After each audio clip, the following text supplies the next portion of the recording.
শ্রী পরমাত্মনে নমঃ। শ্রী গুরু মহারাজের শ্রীচরণ কমলে জানাই আমার শতকোটি প্রণাম। সর্বশক্তিমান হে ঈশ্বর, তোমার শ্রীচরণে জানাই আমার ভক্তিপূর্ণ প্রণাম। আপনি শরণাগতির সব কিছু দোষ গুণ মাফ করে দেন। মুনি ঋষিগণ আপনার ধ্যানে হন শান্ত, স্থির, নীরব। আপনি ওঙ্কার রূপ। শুরু করছি পরমহংস জ্ঞানানন্দ মহারাজ রচিত গিরিনির্ঝর কাব্যগ্রন্থের অন্তর্গত প্রথম খণ্ডের দীর্ঘই বিভাগের সপ্তম কবিতা, ঈশ্বর তোমাকে।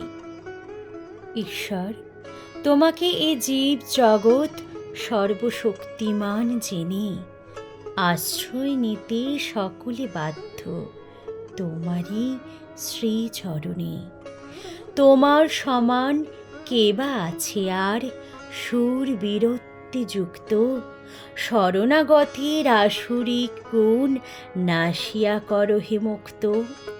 তোমার ধনুষ টঙ্কার শুনি কত না অসুরগণ, থর থর করি কম্পিত হয় কদলীপত্র সমান।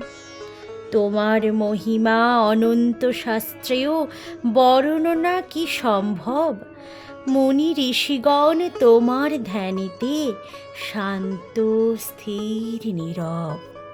কোটি শাস্ত্রেতে বর্ণনা আছে তুমি ওঙ্কার রূপ, ফুলে সুগন্ধ, কাষ্ঠে অগ্নি, জলে রসরূপে চুপ।